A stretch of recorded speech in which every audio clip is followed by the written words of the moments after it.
What's going on? This is your boy Vance B, It's Ahmad as always. and this is the Record Report Podcast. We are back up in this thing for another episode. Booyaka, booyaka! Yeah. I hope you're doing well. I hope you're doing fine. And today we're doing a really dope ass album from the 2010s. And I know if you're from the West Coast, I know you're probably gonna feel this album for real. But for this episode, we're going to do YG, Still Brazy. Let's get it. Let's go. It's gonna be a great album, man. Yes. This was so fun to go back through, man. Yeah. So let's go ahead and pull up the Wikipedia because I definitely don't have that right now. I got it up. I got it. That's fine. and That's fine. That's fine. That's fine. Still Brazy was released June 14th, 2016. I did not realize until we ran it back that this was a 10-year anniversary. Like this was yes, this was a great. It was like that was one of the real like the best moments of it. 'Cause I didn't realize it because it don't sound like dated too much. But yeah, it was yeah, released 2016. It would have production from Terrace Martin, who was a member of the collective. Can't remember that name, but it was a big popular collective. And around that time, Ty Dolla $ign, Lawrence Dobson, also part of that collective, I believe. Hit-Boy. And they'll have features from Nipsey, Drake, Lil Wayne, Slim 400, and Kamaiyah. The album did go off to sell well. It did not sell a lot from the beginning. It was led by singles, which were Twist My Fingaz, FDT, and Why You Always Hatin. And the album um, picked up after his debut album, which was My Krazy Life. Second album. This was a sophomore album. Yeah, that's something to say. yes, it was. Yes, it was. Yep. It also have a very important song that would really, what would I say, impact the election, but it Yeah. definitely played a role into it for sure. Yeah, I mean, we can just talk about it. Now, I don't know how far we're gonna go, but I did enjoy the fact that it was a political album. I didn't think it needed to Yeah. be. Yeah. Um, but I thought that it was cool that he found ways to have some level of politics and just I guess a level of using his platform. I think a lot of times hip hop and my you sound like the old man bullshit and stuff like that people might say about me is that the album um how do I just say it? The album was it wasn't like a forced thing. Like the whole album was the concepts weren't forced. That way it didn't feel like he was repeating what he did on My Krazy Life. Cause he still had like the clips and like the commentary, like the YG, the dude, people at the scene. Like it was it, but they didn't. None of it felt forced, and even the political statements didn't feel like forced of it because he also included the thematic pieces of it, whether it was him narrating FDT or him painting the pictures on black and brown way, making it seem like or like the way he was a little bit more irate with police could get away with murder. I thought it was amazing that he included those political elements on the album. I think that adds to like the gangster rap um uh uh uh ethos. Thinking of Yeah. Ice Cube, thinking of NWA, thinking of Yeah. people like that. So yeah, man, I also enjoyed that component too, especially in a time where everybody's afraid to make anything political. Yeah. I think that that was something that caught me off guard. Hmm. When I first heard this album, the fact that it did actually have a message behind a lot of the chaos that ensued. He's still talking about gangster shit throughout this album. He's still talking about his life, and at this point, he was becoming a star, but he wasn't the star that we know him as now. Um, I think on the East Coast, we don't really. I'm not gonna say a lot of us really listen to YG, but I don't hear him kind of in the ethos compared to other artists. But I know on the West Coast, like gets a lot of love. But it's crazy to kind of see how this album is a precursor to what he just dropped recently with the Gentleman's Club. Hmm. Um, Hmm. the Gentleman's Club is a little bit more uh militant in this message and a little bit more mature. But I think that this album was kind of the precursor to it because this album still had the same balance of rawness as well as substance to kind of balance Mhm. itself out. And that was something that really caught me off guard and made me intrigued about this album when it first came out. And that continues to resonate with me now. The fact that this album has so many bangers on it, just to be completely honest, and also managed to have really deep messages about his life and where he's at Yeah. this point, as well as even try to make a political shot, one that would actually be popular for a certain point, despite the outcome. Damn, that's a great point, man. I'm excited. I think you get to go first. You picked it first, right? So this is your first. I don't remember how I'll be forgetting. Yeah, yeah. What's So your I guess I'm gonna start out with like a easy one, just to get it out the way. But I gotta go with "Why You Always Hatin'." great song. Yeah, come on, man. Come on, man. Great It's song. yes. Yes, great song indeed. Um, this song is one of the reasons why I went back through to this album. I have this on my Bentleys and Beamers playlist on Spotify. Go check that out if you haven't followed. And follow it as well. But this song is just so West Coast, yet still modernized to reach somebody like myself who might be in the more southern esque music. You know what I'm saying? This is one of the first, the earliest hits for Kamaiyah, who has been able to kind of do her own thing as an artist. She might have not got the same, exposure as like YG, but she still managed to kind of use this song to create buzz for her project that I think came out around the same year and was also beloved on the West Coast. It was also played on Insecure. So I do think that there are elements from this song that kind of sets Kamaiyah up for success. And then also, when I first heard this song, it was a really good Drake verse. But now looking back at it, everything that Kendrick Lamar said about like just different regions kind of resonates with me now listening to this. Um, Drake's verse is really good, but at the same time, I think time didn't really do it a lot of justice when you look at the What? context of Drake being on there. What? What do you However, mean? he Yo, did. I can't believe you make me defend Drake. Yo, what are we doing here? What are I you talking about, man? Do not make me defend Drake tonight, bro. I did not expect that. mean, it's the That is same. not what I expect. I What are mean, you it's the same. saying? It's the same. Honestly, if I'm just being honest, this is the same way I felt when he was on 100 with Game. I was like, this is cool, but it don't really make sense to me. But okay, Drake is on. Drake is on. Oh, Drake is in L.A. That's Okay, two all different right. He's things, though. all right. That's two different things, though. On 100 on Is it LA, really though? he's dissing Kendrick. He's that is a 100. That's a Kendrick diss. That's Listen true. to that verse. Listen to that verse. That's different. Why you always hating is not a Kendrick That's diss. It's not a Kendrick diss. You think it's a Kendrick that. diss? It is not a. Yes, it is. Yeah, no, no, no, no. You think it No, is? that I would don't be think it wild. is. No, no. But I Yeah. think we should just say it just to start a rumor. You know what I'm saying? But just to, just to start a rumor, and then when people come back to the podcast, they're like, "Oh, these niggas were just fucking around with us the entire time." And now it's a whole conspiracy theory. Now it's on CNN because they ain't got other shit to talk about. I But digress. Let me shut up. finish your point. Finish your point. You say you think that So like, this is part of like a I think Kendrick was right with Drake. I mean, it kind of. I mean, if we're looking at the timeline specifically for him working with YG, him working with Game, because he worked with Game for other songs as well, True. not just YG the first though. the YG song first. that he. Yeah, yeah, he worked with YG YG.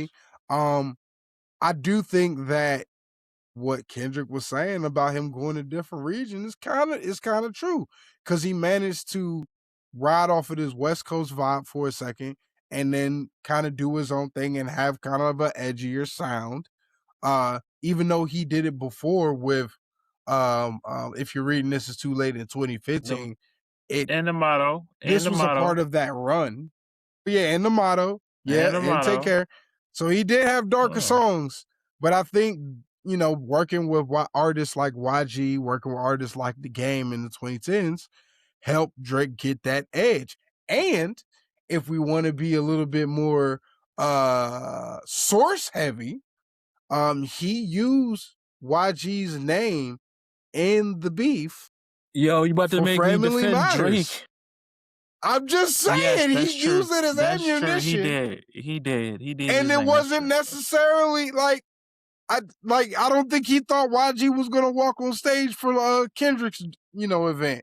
I don't know if that happened or not, but I might just be speculating. Was That's another YG rumor that was Y happened. was wait was YG even there?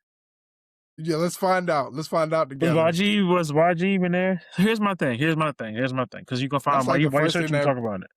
Was Yes, YG he there? Let's look it was. up. He was there. Yes, he was. He Okay. All was right. there. Cool. Cool. He performed. He performed. Or was he there? He performed. Yes, Did he he did. He perform? performed. He performed All with right. DJ Cool. Cool. Mustard, Cool. Cool. All right. Oh yeah. Yeah. who He definitely did. also Which was a great set. That was a really good set too. Them two together. he Yeah. also produced the song. I think, right? Recently, one of the recent songs.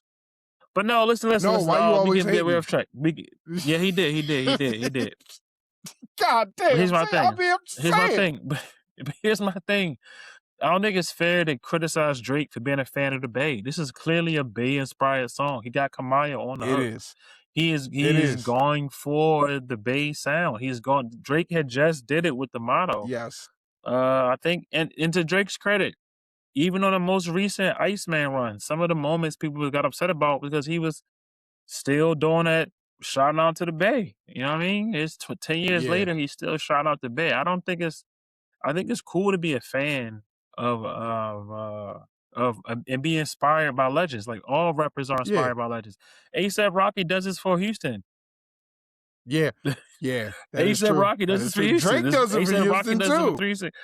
ASAP does it for 3-6. You know what I'm saying? Like Okay. it's Drake does it for 360.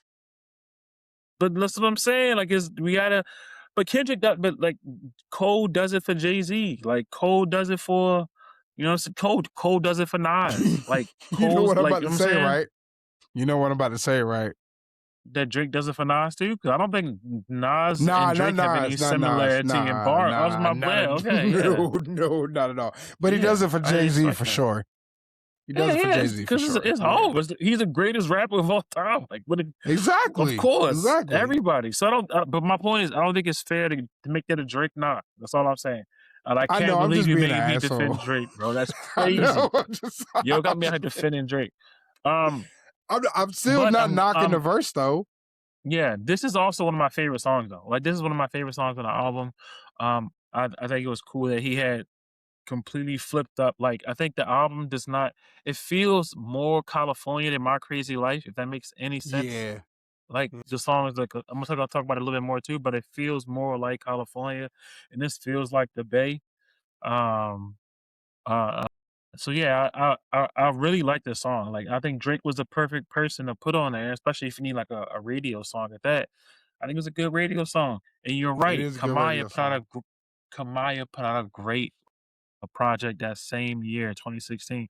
One of my favorite projects of that year. And actually, I went back Yeah. and listened to it during this Oh process. man. Yo, that was Yeah. a classic, bro. And Yeah. I listened to it like I don't know, I gotta revisit it. A But Good I Night in the absolutely Ghetto. love it. Good Night in That's the the Ghetto, name of it. y'all. Yeah. Yeah. If you listen to this right now, whatever you listen to, go listen to Good Night in the Ghetto by Yeah. Kamaiyah. It is amazing. It's warm outside right now. You're gonna love it. Yeah. You're gonna love it. Oh It's a yeah. great outside. Oh my god.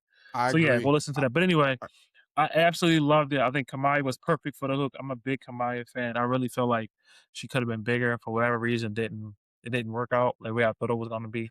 But I absolutely love her music.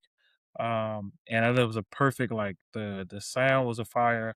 I love the like the doom doom doom doom. I don't know if it was a sample or not. I don't think that it was. It might have been like interpolation or Nah. something else. But I Also, absolutely correction. love this.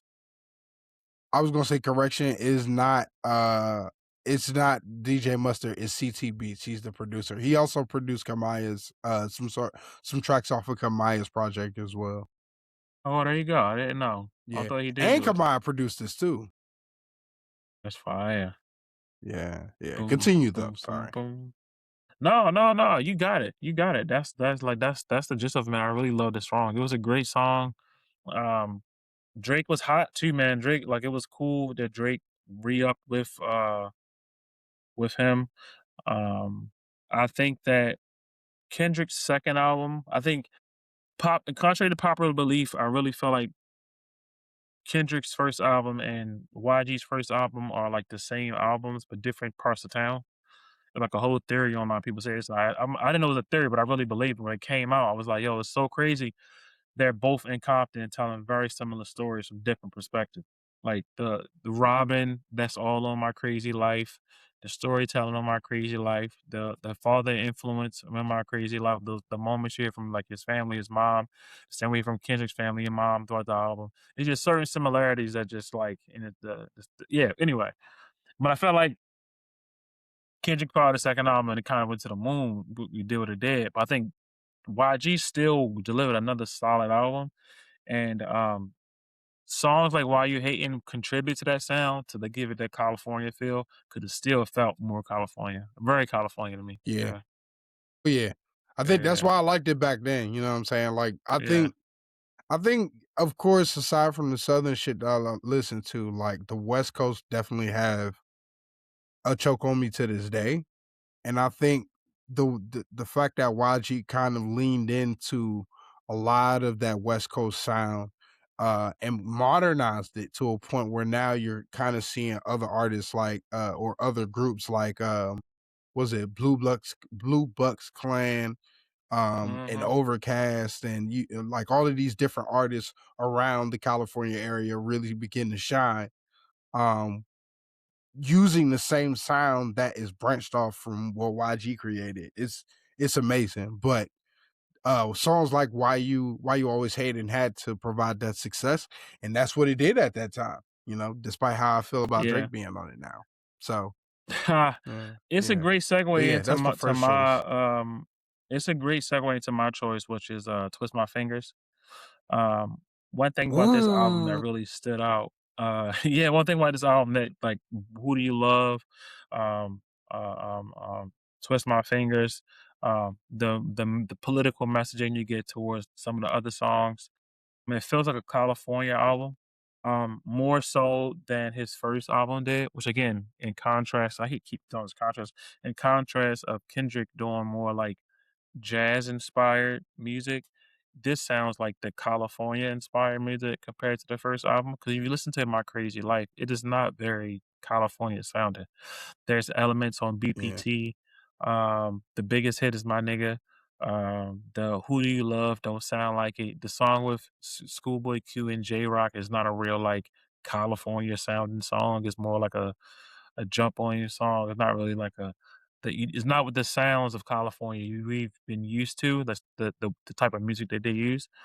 So when we listen to this, you got Who Do You Love, which feels very much like San Francisco Bay, Oakland, E40, hyphy, Bay Area sounds, even with Kamaiyah on the hook. But then you get Twist My Fingers, produced by Terrace Martin, who is like a LA based jazz. Did a lot of stuff with Kendrick. He worked with Kendrick's second album too, by the way, because it was on Kendrick was to Black. You know y'all know the album. Shit, I can't think of it right now. Um, but Twist My Fingers sound like it, right? And then he had Slim 400 on the hook, YG, Do You Dance, Do You Jam? Like Yeah. all of those elements feels Do like you it. dance, And there's YG? one Do thing you that dance? is really rooted in like the G Funk sound, which I could be wrong. He's really popular with like working with like Mustard or whoever the case may be, like even the Kamaiyah song you mentioned earlier. But this is like his first, like, if I'm not mistaken, G Funk song. And that's what we come to be used to listening to California music. So I love that part of the California elements that he's incorporated. And that's why I really love it. And it's one thing that he says, again, thinking about this from how I'm seeing it, like the California perspective, when he says this line, it makes me feel like I'm like it's like something he might have been conscious of. He says, I'm the something to the effect of, "I'm the first one to make it out without Dre." Uh, Yeah. yeah, yeah. Yeah. "Hold up, I got something to say. I'm the only one who made it out the West without Dre." That's a big thing. That's not and it's not false. No disrespect to TDE. Like, not saying everybody on TDE had the Drake stamp, but Kendrick got stamped. So the can't get stamped just by proximity. You know what I'm saying? Game had the stamp. Snoop had the stamp. There's no other like pillars in rap, especially like Yeah, black and hip hop and like gangster hip hop. YG to put out a solid album 10 years later. He was like this is like his 15th year because he had like hits before his first yeah, album came out. Like he yeah, had a couple like popular yeah. hit songs. So he's Tooted and booted. tooted and booted. Yeah, tooted and booted. Tooted and You know what I'm booted. saying? I keep He forgetting about that shit, but DJ from Arizona, you remember DJ back at Morgan, right? probably I'm gonna say I do, but I don't know. I don't know if I saw him. He was our roommate my junior year, and he also played lacrosse with us.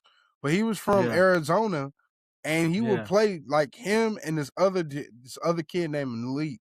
Well, he's not a kid now; he's a grown ass person.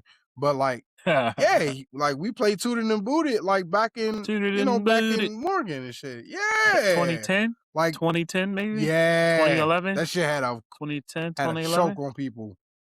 But that's Yeah, amazing. He was a supposed to be a one hit wonder because he was not the only kid at that time making songs. There's a bunch of other people in that same time frame. He was like a teenage rapper who made a popular song that was like in the post Soldier Boy wave, and he took that and put out a really great album with My Krazy Life. And now here he is, 15 years into a career, 16 years into a career. That is an amazing accomplishment. That's why again, we talking about ASAP Rocky last episode and like how amazing that is that here he is 15 years into his career and still putting off solid music and has a space in hip hop culture. But anyway, I thought it was amazing to have this G Funk song and a typical LA do you dance, have a da da da like that parts that feel like LA with the G Funk song produced by Terrace Martin. And one of the bars that he says is that I'm the only one to make it out west without Drake. It just I just know. It was just a great like that was it. I was really fucking with like the break in between the chorus. That little do you dance YG, do you dance YG, do you dance, do you dance YG, do you dance. Like the little like it was just so West Coast. And you said it like absolutely correctly. G Funk. You hear the synths in the background. You hear like the auto tune by Terrace Martin in the beginning. You know that you were going to the West Coast with this one, and like I think that's what really resonated with me when I came back to this project. Like despite all of the other shit that I've been listening to, it felt like I was crossing into another world, and this was one of the songs that helped me cross into it. Just the production of it was just smooth, clean, but still bang so hard in whatever you're playing this out of. You know what I'm saying? No matter what it was. And it was just a fun song to play as I went throughout my day. But specifically in the car back then to this day, still managed to be one of the most dopest songs I've played in my whip. I I also think it's like the fact that you did include I'm sorry to cut you off, but I go I go I, go go I go. also like the fact that you included My Krazy Life because it was funny to see that he experimented with like the West Coast sound a little bit, but he was Mhm. doing a lot of the production in not LA, but ATL. So you Yeah. could kind of hear the Southern sound influence in My Krazy Life, Mhm. despite the fact True, that he's a true. West Coast artist and he has that sound. But with this one, he completely like leaned into the sound, like leaned into the West Coast aspects. Um, at a time where this sound was considered dead in some cases. Yeah, A lot of people weren't yeah. doing this sound, and if they were like very niche in some cases. You know what I'm saying? But he found a way to kind of bring it back and make it party worthy or car worthy, despite the fact that it still incorporated stuff that was still pivotal to the sound in the 90s. You know what I'm saying? Uh I felt like I was watching Minister Society when I was listening to this, especially with the different interludes and stuff. You know what I'm saying? That's a But good this point. song was That's a so great West point. Coast. that Yeah, that's a it good point though. really showed me some of the scenes from that movie in my head while listening to this song. So yeah, Yeah, I can see this that. was definitely a dope ass track. You know what I'm saying? Yeah, I can see that. Yeah, I can see that. What you got? What's your next one? My next one, oh man, my next one is probably going to be Still Brazy. Yeah, it's a great song. Yeah, the actual title, the album title track. I like this fucking beat. This beat is fucking hard. And it's him just spazzing out, you know what I'm saying? Mhm. And still managing to incorporate a chorus, still manage to have something that can be listenable, but he's kind of just talking about his life in this sense. You know what I'm saying? And I like the fact that despite a lot of the songs that are a little bit more cleaned up, for easy consumption, this was one of those songs that still had that level of easy consumption despite just being a raw ass song. It also managed to even have like, like different what's it called? What's it called? When somebody's in the background saying some shit. Oh my god. Ad libs. You know what I'm saying? Yeah, when I say ad-libs, yeah, yeah. Yeah, ad libs in the background. That shit is pretty cool too. But it despite the fact that this is like a song, this still manages to kind of give me freestyle vibes, or in some cases, backseat freestyle vibes. All puns intended. You know what I'm saying? No matter how bad it is, but I just like the rawness of the track in so many ways. The beat, the verses, you know what I'm saying? Talking about like the shit that he's been through, you know what I'm saying? And also dealing with just kind of the more violent aspects of what he come from, you know what I'm saying? I yeah, it's dope. It's definitely dope. It's not the most easy consumable song when it comes to, maybe playing this around, somebody that, might be a partner. But if it's just you and your windows are down, you know Yeah. what to do. Imma say this, man, that bass line throughout this song is Yeah, insane. It just do do do do do do. It's so catchy. You just be like, "Oh my yeah, god." That bass line just get going. He's like, "What is that?" Like is and yeah, it adds to the paranoia he speaks about in the album because it's like a repetitive motion, like a pacing feel. So it yeah, kind of adds to that. So I really enjoy. Like, I'm wondering what the song for that element of it because it feels like he says paranoia a couple times throughout, like paranoia, yeah. paranoia, like Paranoia, it's throughout, like paranoia. yeah, like he's talking about it consistent. Not to mention the repetitive, this shit brazy, like it's. I mean, granted, he's talking about getting shot throughout the song, so I would imagine Yeah, that that explain him do that, him trying to figure out like who the hell shot me. I actually think that's actually a really great. s- Why so? This one of the things I was too. I wish I wrote this down. 'Cause I'm trying to remember it. One thing I enjoy about YG, and I actually would really love your opinion on this. I actually want to do a whole episode on this, is like us making like a criteria on how do we rank artists, like hip hop artists or just artists in general.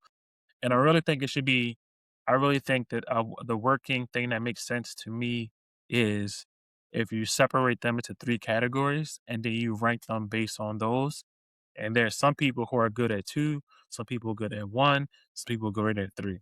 And the 3 sections are, uh, the artist, the actual rapper, and then, like, the lyricist. I think those are the 3 things that make people wanna listen to hip hop. Like, I'm sure other forms of element music too, but for the sake of discussion, hip hop. I think if you are a great lyricist and you love just the lyricism of word, I think that is what bring you to. If you like the flashy, the fun, the appealing, the humorous, the exciting, the energetic, the connecting, whatever that phrase is that a good rapper has, you're gonna pick that yeah, person. If you love an yeah, artist at the top level of artistry, if you love Kanye West when he's putting out that, if you love the artwork and the care of it, it's gonna be the artistry that pulls you in. And I think that yeah, YG is not the best lyricist, but I think a lot of yeah, California artists a lot of California artists, and I think Southern artists too. I was thinking about this. I was thinking about like Project Pat actually is really good at lyricism, but he's probably isn't technically like, considered like a great artist, or maybe like a technically a good rapper, like public wise. But I think he actually is good at all three. Like if I was to rate him on a scale, he's actually pretty high at every level, which is probably why he's so influential.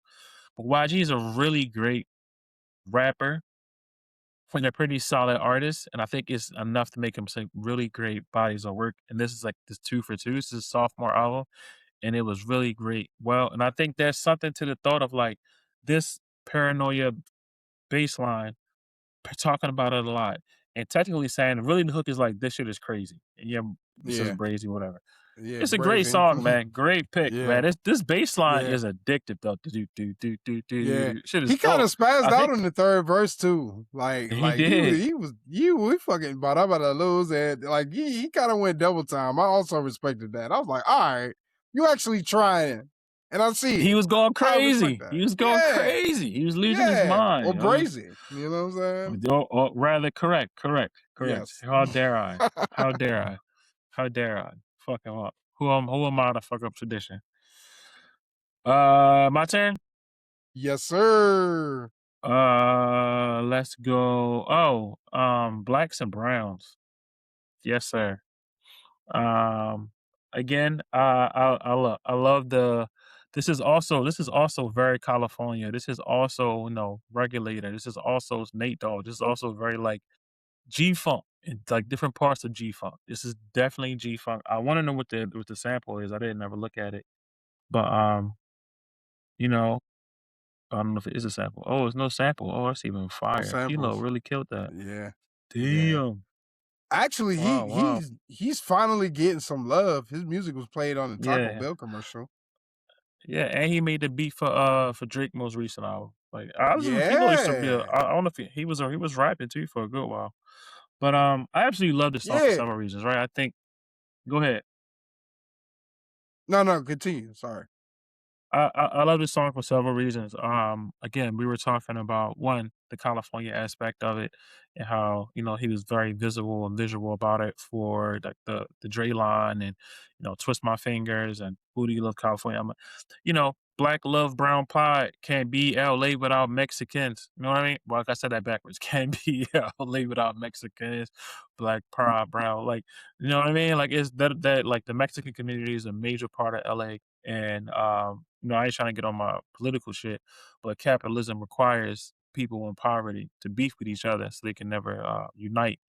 And a lot of the animosity that black and brown communities have towards each other is propagated by you know, the cycles of poverty forces people to fight over lack of resources, and we all share what we need. So, I think it was powerful for a black rapper, black gang rapper, and what that represents, and another Mexican gang rapper, is for what that represents. For them to say, black and brown, unity is important, and that we facing somebody. We're both facing plight from different aspects. So I love the message of it. Again, you don't have to be the strongest rapper, but I think there's something about YG's ability to connect, his ability to communicate. He's a humorist. He has humor as a rapper. He add humor elements in it, so they just like a love. But also to your point about the whole Gentleman's Club thing, his vulnerability. He's always been great at that, telling his story, sharing his experiences. So I thought it was powerful one to even try to broach this song to figure out some of the tensions that black and brown communities have towards each other and express love of unity, but also it's a great fucking song, especially in the theme of this album and how it's supposed to be so tied to California. I completely agree on that part. This was another track that surprised me when it first came out because, again, a lot of us wasn't really expecting him to go this route, and for him to not only have a political song as one of the singles, he also had this song on the back end of the track that really solidified his connection to where he came from. And I felt like, of course, like you said, so many we like just in normal lives, like here in PG County, like you see a mixture of like black people, you know what I'm saying, people of Hispanic race, you know what I'm saying, especially out in Montgomery County, because you see different forms of that. So it's like we live amongst one another and we know that we do need to find ways to collaborate and work with each other in order to face the imperialism that we face now.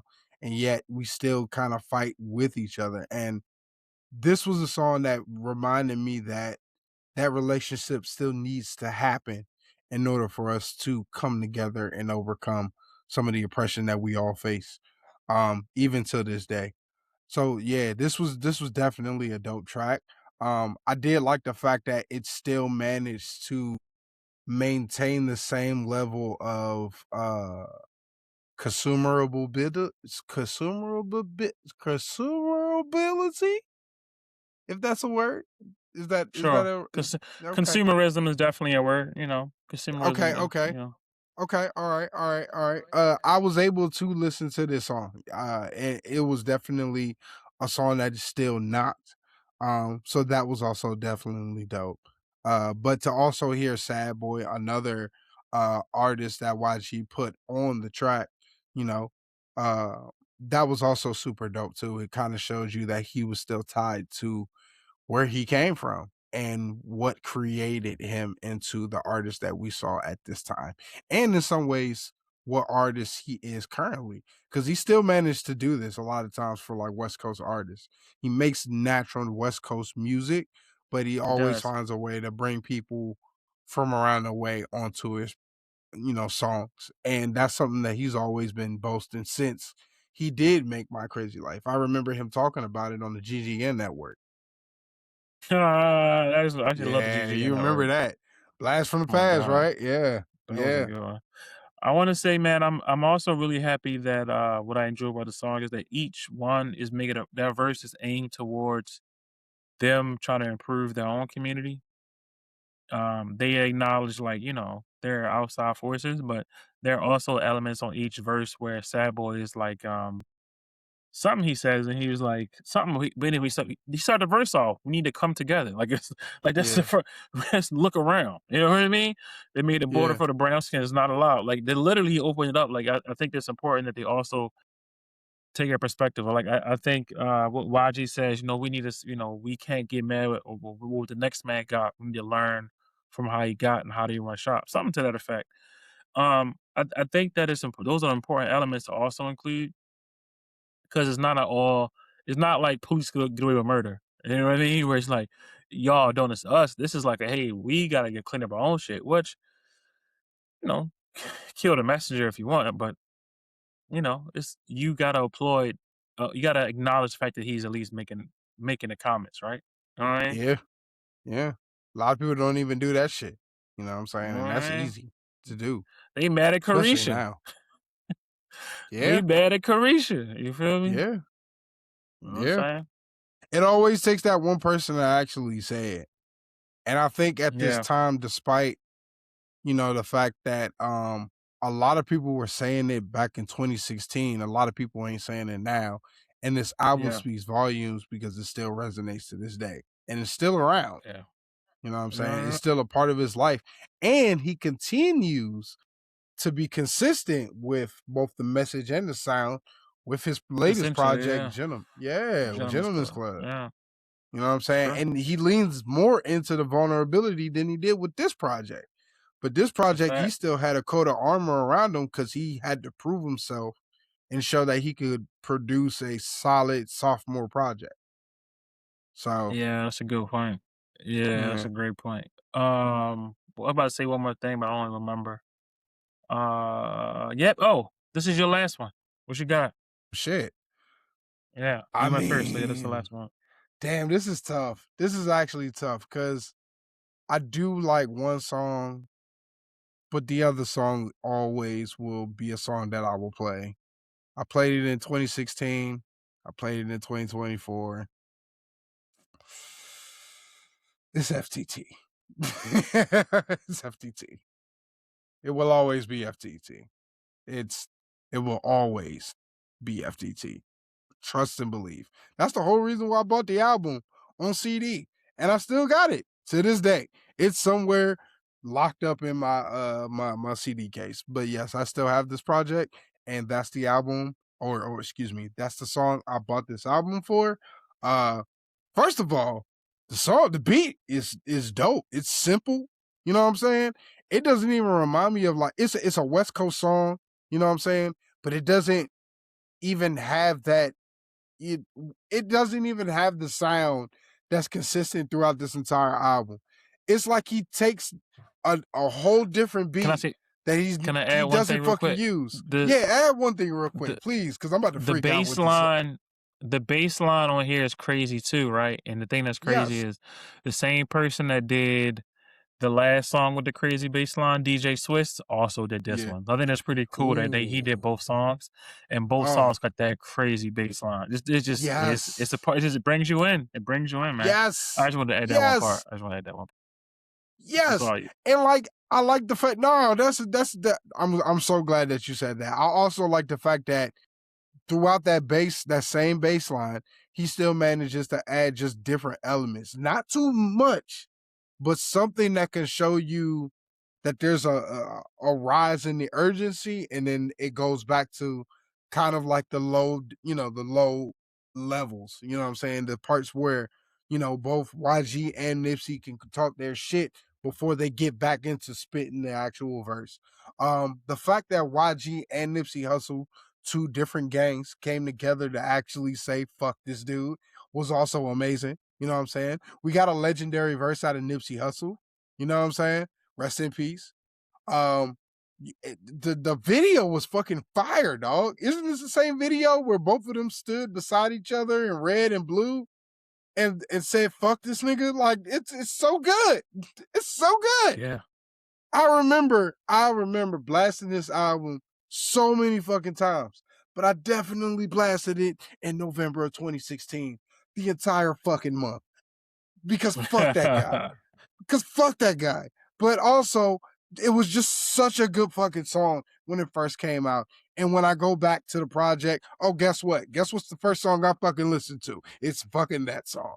Because unfortunately, it still resonates to this fucking day.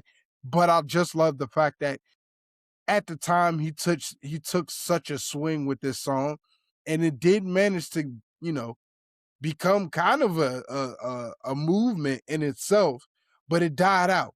You know what I'm saying? And I feel like this song should be played a lot more, maybe even into some protests. You know what I'm saying? We played all right. Maybe we could play the other thing. So so good. It's so good. And unfortunately, like it's my number one. But there's some other good songs on here that can also be my It number one. is. Like Yeah, I I got a agree. question. You know what I'm saying? But Yeah, yeah. unfortunately, my nigga senses kicked in, and I was just like, you know what? Fuck this guy. It was fuck this guy back in 2016. It was fuck this guy back in the 80s when I wasn't even thought of. It was fuck this guy in the 90s when I saw this bitch ass nigga on Home Improvement. It's fuck this guy now. So FTT is my number one. Damn. I'm sorry if I this feel like podcast gets shut down after this. I feel like we're not saying that. We saying a song title, FDT. Yeah, That's all we yeah, saying. We said yeah. the song title. You can take it. Fuck DT. You got to listen to the song. You got to Yeah, listen to this. fuck You got to listen to the defensive song. tackles all the time. Yes, fuck defensive. I Yeah, fucking you hate said him. I got a FDT. block against him. You know what Yeah, I'm saying? you just said FDT. So Yeah. man, what for one, do you think anyone making a song now? And I would love to say absolutely not. They're petrified. They're petrified. No one is doing that. What? Making a song I called agree. FDT? But Because yeah, no. I really think one of the reasons why is because I think the Little Boosie thing is so fascinating. Do you know what the Little Boosie seeing them? Yes. Yes. It is funny, but I think it's also very interesting that there's a clear like a right wing embracement in hip hop going on, and some people are like buying it. What Boosie is pretty much saying is what the same thing said for Kodak was that if you get this certain lawyer or you pay a certain person or whatever around this Trump circle, you can buy a pardon, right? You give a certain person this much money, They gonna see how whatever. And Boosie was like, these dudes was telling me that if I give them this much money, I'm gonna get a pardon. They said that to me. They were saying all of these people can vouch for them, and they said if I give them X hundred thousands of dollars, I could get a fucking pardon. I think it's so fascinating that the rappers are not saying nothing because it's like, hey, if I fuck something up, I might need a pardon. So let me not fuck with the dude. I think it's very fascinating. I also think it's very fascinating. There's a lot of right wing people are embracing Jay-Z haters. I think that is so weird to me. I Yeah. think that's so weird to me. And of all my Jay-Z dislikes, I think it's really obvious. Like they love on Nicki Minaj for some reason. It is she's dissing Jay-Z. They love on Jaguar Wright while she's dissing Jay-Z. It's a couple more. And I'm like, hey, why? Like, why? Like, him and the Drake shit, and Drake was like buddy buddy with all the right wing media dudes, all the like the young people that fuck with Drake, that fuck with, the president. He fucks with all of them. It's He like fuck with it's Aiden just Ross. it's yeah, yeah. He was with the Net Boys the other day. It's like, come on, son. First of all, you got 15 years on all of these dudes. So what are y'all really gonna be talking about? But also it's like, you know, come on, son. You know what you're doing. It all is I think that's really weird. So I'll still have to say I think there's like a clear hip hop decision to like be careful around it. But I kudos to YG for having this in his catalog. And there's gonna come a day where this might be the number one song in the country.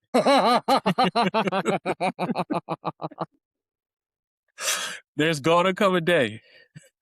There's gonna come a day. There's gonna come a day when YG is gonna have the number one song in the country. Hey, We bro, I gotta gotta make that take that happen. right now. Let's start the movement right now. We Yeah, play it yeah. every fucking day. Yeah, Everybody who's it's gonna listening, come a day. play it just every day for just a whole week. Let's fucking do it.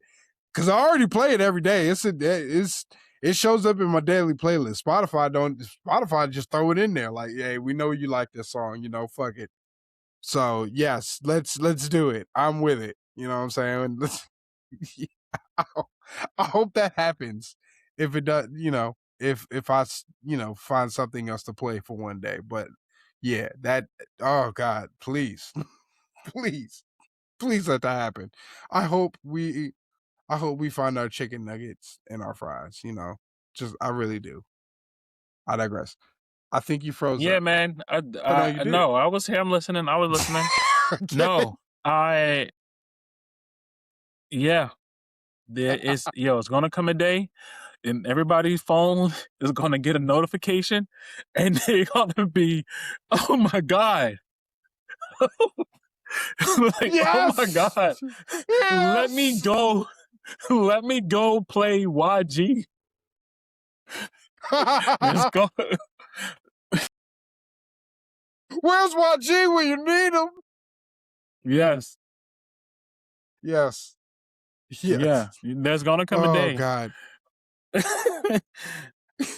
I just hope I'm alive for that day. You know what I'm saying? Let's just hope. Let's just cross the fingers. Yeah. You know what I mean? Oh man, that's funny as shit. That's funny. Oh God.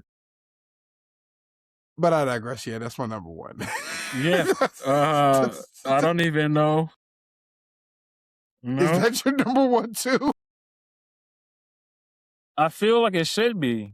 I feel like I don't want to step on that, man. I feel like that's yeah, that's my number one. I'm gonna make it my number one. But I do want to yeah. So we gotta make it the number Yeah. one song now. Now it's both of our number No. ones. We gotta make it a number Hey, one brother, song in the it's nation. the universe. The universe is gonna make it the number one song. The ancestors. That's The universe okay. is gonna make it. Okay. Okay. Who knows? We Yeah. might just blast it in the car one day. Somebody else like, you know what? I want to play that song too. I'm feeling that way. You know? Yeah. You're gonna be like, you at the red light, pointing at each other. Everybody's gonna be like, you know what I'm saying? Yeah. Oh God, like the Yeah. Spider-Man meme Yeah, and man. But shit. no, Spider-Man memes. You know what I'm saying? Spider-Man memes everywhere. You tripping? Hell yeah, dog. You like Oh YG too? man. Just you like YG You like too? watching too? The Nipsey verse is my favorite. It's it's gonna be What? one motherfucker like I didn't know him, but I know him today. Yes. Yeah. Oh fuck. Oh fuck. Oh man. That was Yeah. good. That was good. Yeah, man. That was good. Yep. Yeah. Number So one. yeah. Number Number one. one. Number one. I don't think we can Easily. even I don't think we top on. I hope the AI editors put an ad right here because I have no fucking clue how to land that one. That was that was rough. They gonna put that in Yeah. the middle of the joke. Yeah. Get the shit out of here. Yeah. Yeah. Let's But stop damn, playing, that's man. crazy. Oh my god. Yeah, fuck defensive tackles. Fuck. Yeah, what a song. But I do commend YG for after his second I think I do really believe in the sophomore jinx, the sophomore something, Yeah. sophomore whatever. Sophomore slump. And sophomore slump, I do think is real for certain artists, and I think it's cool. I think it's natural. I think him especially leaving Atlanta and going back to California, he definitely could have. He definitely could have fucked that up. I can't Yeah. stop thinking he definitely could have fucked that up. He didn't. He didn't fuck it up. He didn't fuck it up. And You okay there? You okay? You got me laughing now. I just keep checking my phone. I just keep checking my phone. Like I can't stop checking my phone now. you might you, you might be you might be playing that song. I can't stop checking my phone. Like, damn, can I expedite the notification? No, man, I think it was cool. I think it was really cool how he Ugh, just took out the risk to have like a political stance in his music. I think that was really powerful. He didn't have to do that. Second album, you're aiming for hits. You aiming for I won't just be my biggest one. I want to be bigger than before. I want to, kind of like just grow as an artist, grow some popularity. So to put on a message saying, FDT and black and brown and police get away with murder. Those are risks. Those definitely are music risks. Those are things that I'm pretty sure ARs and label execs kind of like, do we gotta put this shit on? I'm sure it was not like a easy, sure, here you go. You know what I'm saying? You can still put out a good. If you don't put out these songs, this is even probably even like maybe a bigger album, right? Because yeah. it's more cohesive. You don't necessarily need those songs. Those songs are kind of like statement songs, stand on themselves. But I would also argue that by having those songs, it creates this element of a freshness and a relatability constantly because the things he's talking about still exist and it ties in different elements of this other album. So yeah, man, this is you know I don't know if it's a classic. I know his first album is definitely a classic, but this is not a bad one. This is not a bad album, not at all, I will consider this not a at all. classic. That's I would fair. I don't hate it. yeah. I would definitely consider it a classic. I think because of the political stance that he had on this project, as well as like the popularity of it at the time. And the fact that, a lot of the elements that come from this album is used to this day. I will say that this is definitely a classic. I think his first album is a great debut, but I think this Yes. was the beginning of his prime. You know what I'm saying? Um, in my opinion. Uh I do have a good question because I'm looking at Hmm. some of these other albums that he dropped following Still Brazy. Do you think that in some cases, despite the success that he was getting from a lot of the, you know, songs that he was dropping or the albums that he was dropping, like For Real or Stay Dangerous, do you think that level of political aspect was implemented in those 2 albums? Those following 2 albums? No, but I don't think he has to. Mm, I don't think he has to. And I actually kinda I actually really enjoy Stay Dangerous too. Some people didn't Yeah, really me like it, too. but it's some songs in there I actually like. You know, it was a little bit more of maybe to trying to make it a bigger commercialized song, but there's some Mhm. songs in there that I enjoy. Yeah, But no, he no, he doesn't really again, he doesn't have to. I think the expect I don't so when I speak of musicians having like political stances, there are some people who are like dead prez who, you know, every song is gonna be of that of cloth, talking about some element of black survival, black resistance. Everybody can't do that. He don't have to put that in every single album, but it has a certain it's in my opinion, there's a level of vulnerability and reality that he put into elements of their music that can be equally as important to connect with people, so that when you do the political messaging song, it does not feel, forced or fake or something disingenuous. So when he does those songs, it's genuine, just like he does the other songs. So, no, it wasn't, and I think that's fine too, like, you know, I think, you know, Kendrick is not always on every single song, you know, political. He's more like introspective to himself. So I think it's also elements of some stuff can exist differently. So no, man, I it wasn't, but I think that's fine. I think that's fine. that's fair. Yeah. That's definitely fair. Yeah, I think it's I fine. think I think he was focused on Did different things for both projects. yeah, true. True. Yeah, I cause agree. like, when you look at For Real, one, you could tell that he was kind of in a victory lap in some cases off of the success that he got from the first 2 albums. Um, Mhm.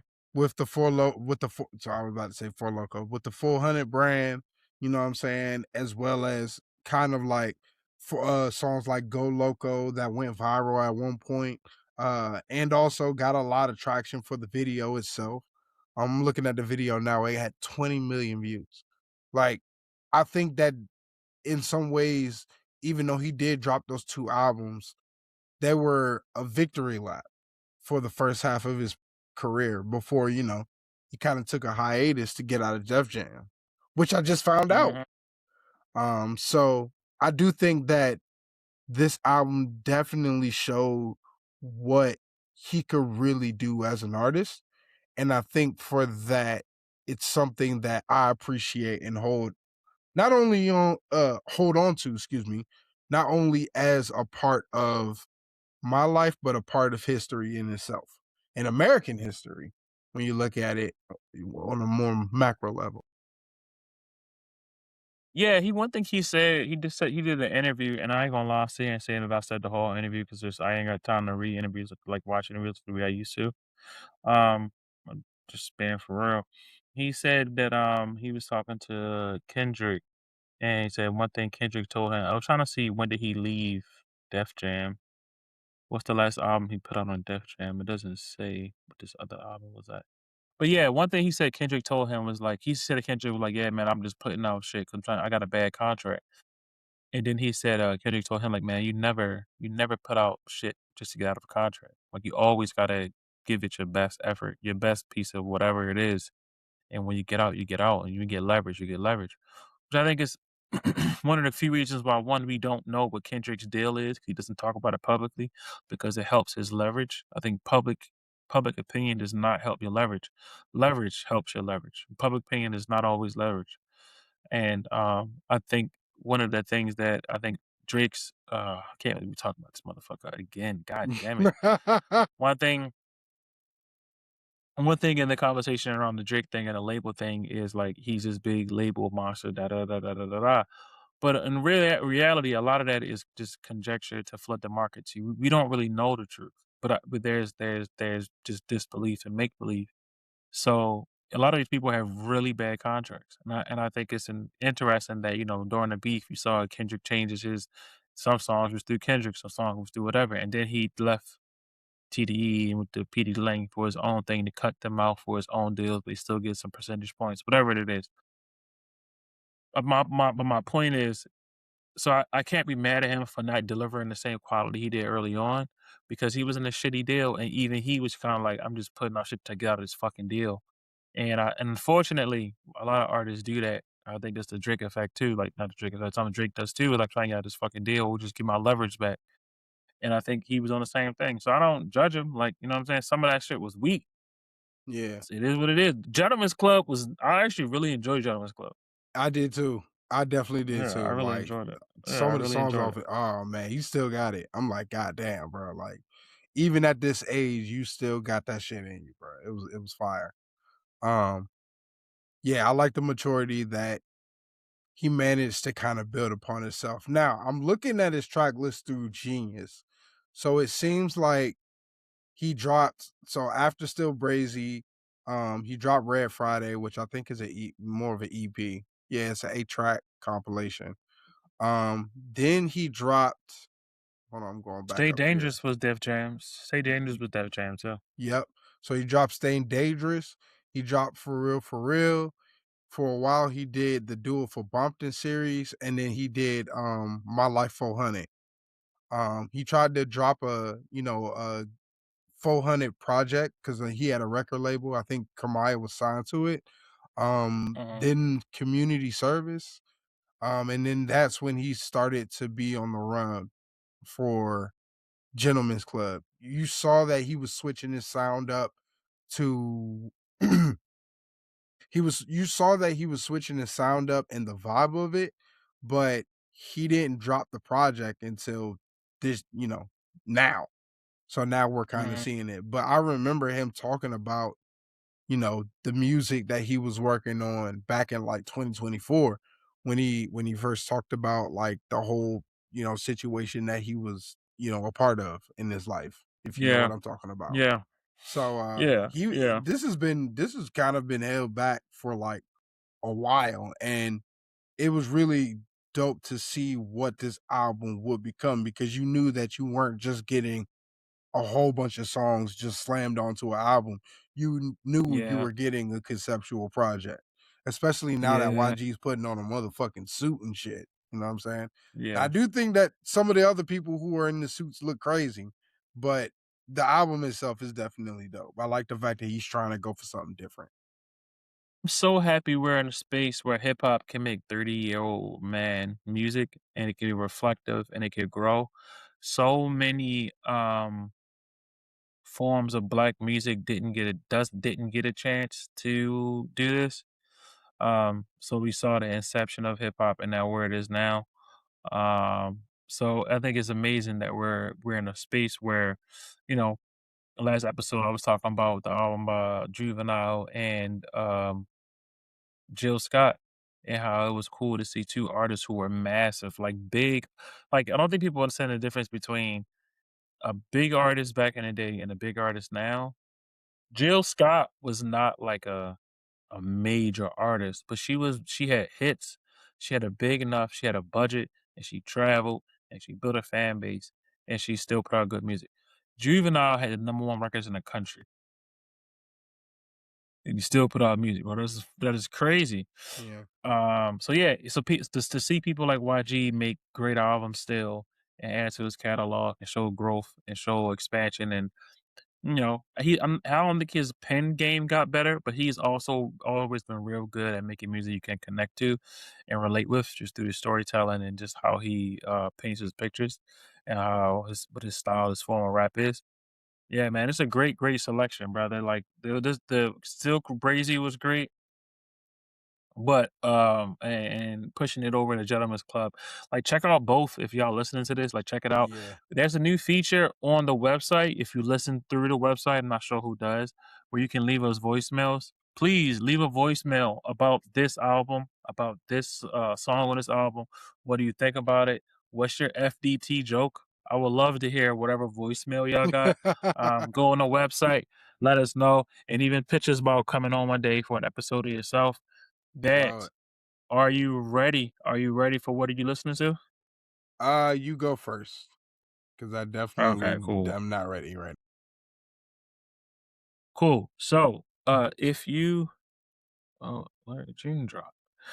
If you are also on the website, we're gonna be adding 2 playlists. Vance is gonna share the Spotify list that he just talked about, and I'm gonna add my "What Are You Listening To" playlist of just songs that I currently listening to, and that way you can see at all times through the website how to listen to what we're listening to, and you can always follow along. So, what am I listening to now?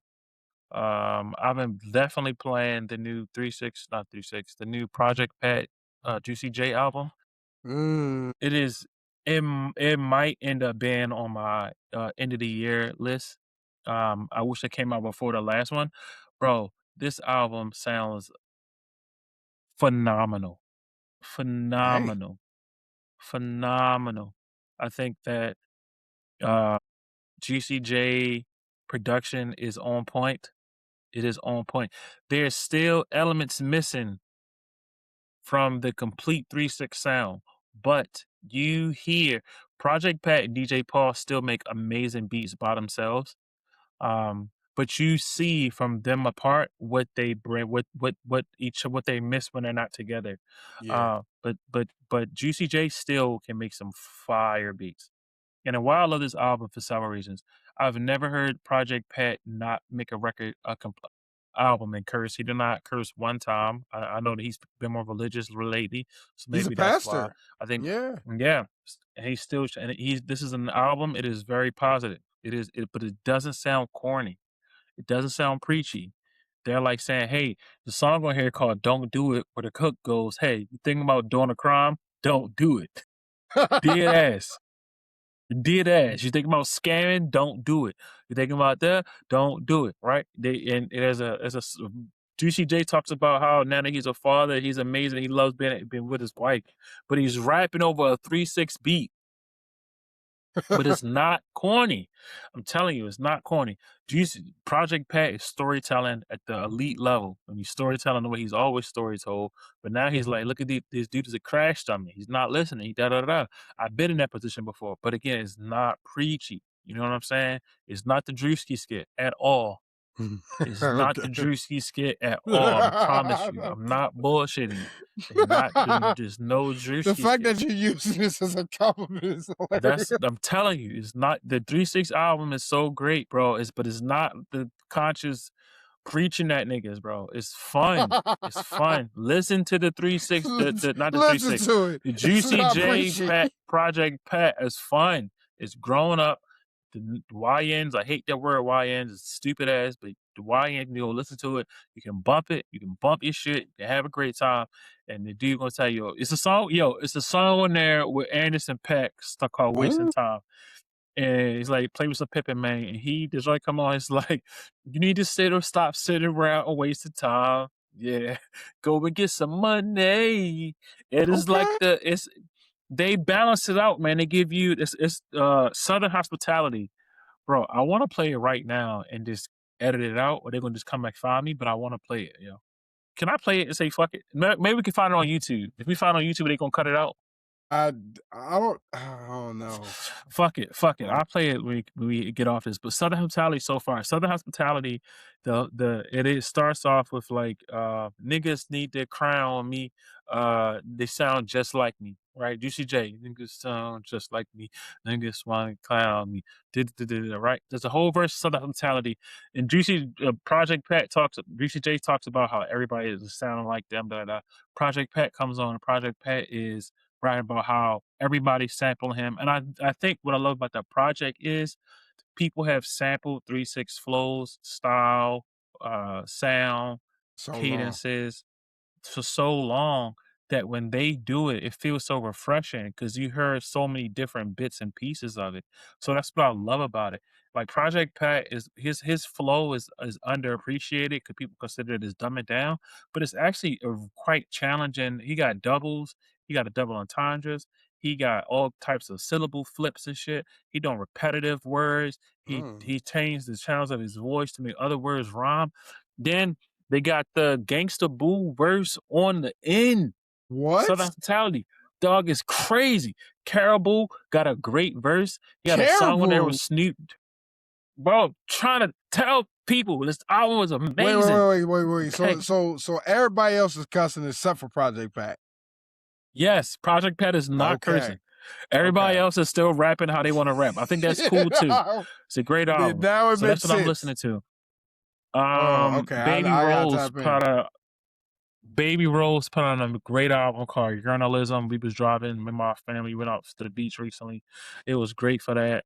I played Future album. I wasn't feeling all of it, but it was a couple songs I definitely pulled He got from some there. bangers on there. Um, yeah, but I'm saying it was 20 songs in Yeah, there, bro. Like, yeah, I know. He keep it's doing this 20 shit. I'm songs. like, come on, man. It's 20, it's 20 songs, bro. I had to leave and come back. Like, dog, it was a lot. It was a lot. It was a lot. I think if you gave us 10 strong, we would be bumping that joint incessantly. Right. Jack White.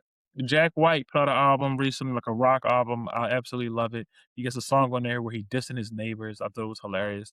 And also it's good rock music. Like I think the ecosystem need good rock music, the way it always been loud, abrasive, sometimes funny, but also like political, but also pop. Like you need good rock music just for the ecosystem. I'm happy that Jack White still does that. Jack White still does that. Masego has a great song called Recommend, and it's even a better. I saw the video actually online, and he's making the beat and playing every instrument. But he's a great singer. He's really funny. But his music sounds so soulful and great. Like go listen to that song. Like I said, the UCG Project Pat. PFG. What's happening in North Carolina is so fascinating. I've been thinking about putting something together. I don't know what it is, but We North talked about Carolina is Freddie having P. like an Franklin last week, right? Freddie P. Franklin, the baby, Hey, baby. Trap Dicky, but Yeah. PFG been out for a while in Fayetteville, and J. Cole recently produced, I believe, every song on his most recent project, and he's featured throughout. And it's some J. Cole is rapping on here. Like, he's talking his shit, man. I actually believe what I think Cole should do, and I'm putting this out there, hoping that maybe he can get to someone in his sphere, bro. People gonna talk shit, let them talk that shit. There is some motion, something is happening in North Carolina where people are like gravitating towards the music scene. Luke just put out a project. Revenge of the Dreamers need to happen.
Shit.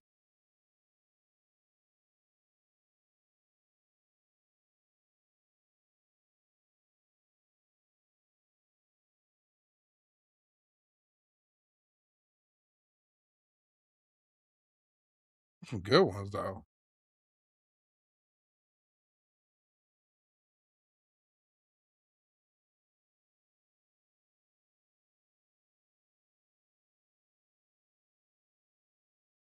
Okay. Okay. So I first of all, I've been listening to Lilo Mastiff, the Pink Toe Towels, excuse me. His name is Lilo. That's the name of the artist. He's from Detroit. And his album is called Mastiff Pink Tiles. I should say the title correct. This album is fire. I like the fact that it's separated by two discs, and both discs are very short. You know, they only have like I think 5 or 6 songs for each side. But the dope thing is that one side is dedicated to just straight up like Detroit drill, and then the other side fucking experiments with different sounds. So you might hear juke music, you got house music, you got fucking juke music in there, you got Florida bass music in there. You know what I'm saying?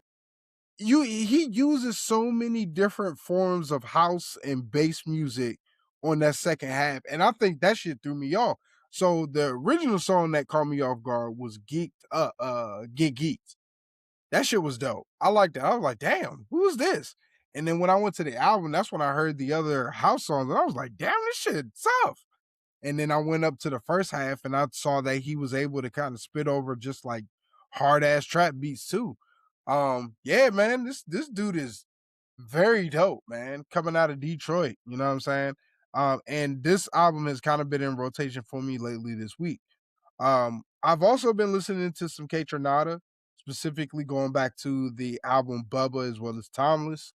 At my job, we had a show dedicated to like house music, and I recommended some K Tronada, so they managed to play a song off of Bubba on the radio. So I was playing that album around that time. I was also playing 99.9 when I started getting back into the project. Um, Another song I added to my Bentleys and Beamers playlist, Only Two by Zero. Um, I've also been listening to Khalila's new album, which is fucking good. Oh God. So this Kalila is oh my oh God. It's so good. The fact, like, first of all, I love Kalila. Like, I've been a fan of her since she dropped her like famous like mixtape back in like 2014, 2015. I love the fact that she's always managed to find like she found a sound with like the synth wave, kind of sound, and managed to kind of make it her identity in some ways. But for this one, she starts throwing in guitar riffs and also really leaning into the more UK aspect. So you get a lot of like UK sounding songs, UK R&B in some cases. She talks about how she was inspired by like Craig David and how one song kind of changed her perspective about how she looked at songs specifically in the UK. So you see a lot of that, and it's also cool to see Pink Panthers on this project because she's inspired by Kalila. So you see a connection that is there, and Pink Panther, she's kind of like the hot shit right now. But it's very cool to see that she is paying tribute to somebody that did have an iconic mixtape in the 2010s, but didn't get the same kind of run or mainstream appeal that Pink Panthers did. But I will say her music was played on her music was played on Insecure, which was a huge push for her at that time because she had an album that was out. But yeah, yeah, Kalila for sure. She's definitely on my list as well. And that album is very good.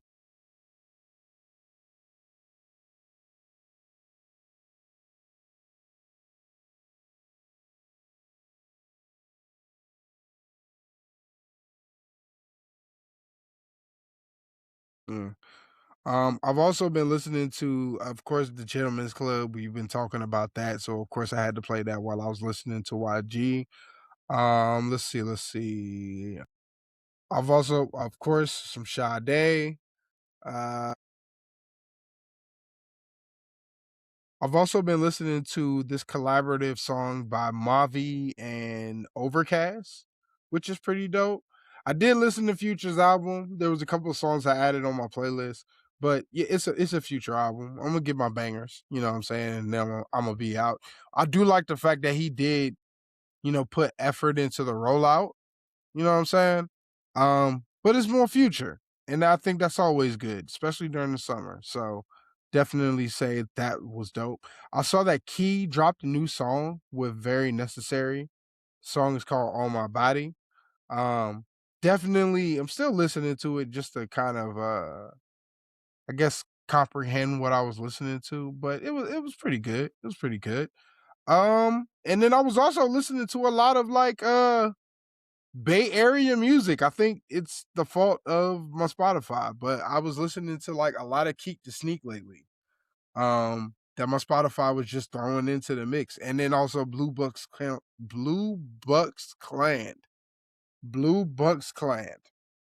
I th- I I think so. I think so because I haven't heard anything new in a while. But don't quote us on that. Um, you just shot that out the out the tank. Beyonce's Morning Dew. Been listening to that. So good. It reminds me of me, myself, and I. I like that. I definitely like that about it. Like I like the fact that because remember, she was making electronic house music, you know what I'm saying, with a little bit of SoundCloud and online shit with Renaissance. And then she dropped Cowboy Carter, which is a little bit more country music, you know what I'm saying? Still Beyonce music, but it was country music.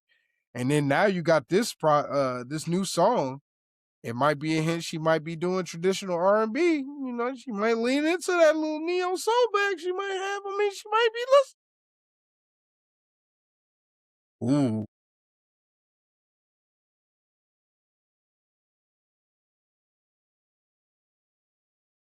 Mm,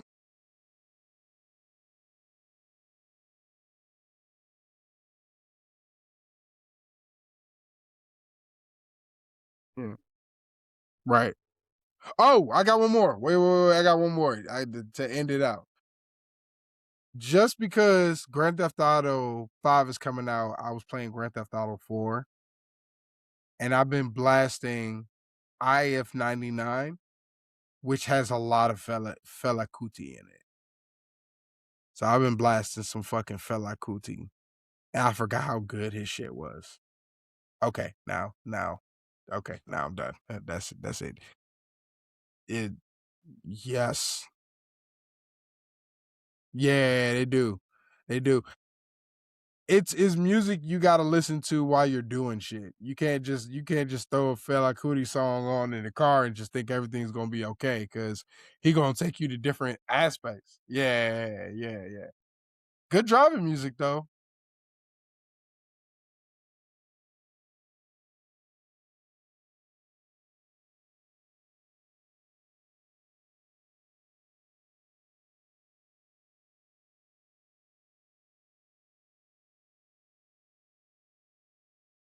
I'm working on Off the Dribble 24. That's coming out soon. New EP in the works. You know what I'm saying? And I think that's it for me right now. You know what I'm saying? Follow your boy. I'm going to OC. Hopefully, I can record that. I'm going to be playing lacrosse out there, so you're going to see a couple more highlight tapes. You know what I'm saying? So keep an eye out for that. And yeah, just that's it for me, man. Follow me on Vance Bree underscore everything except for X. It's Vance 64 underscore. That's on X because a freak bot took over my account. And yeah, man, just keep on moving. You know what I'm saying? Oh, Vance dash B on Blue Sky. But you could type in Vance B underscore on Blue Sky and or my name and it should show up. So that part. Yeah.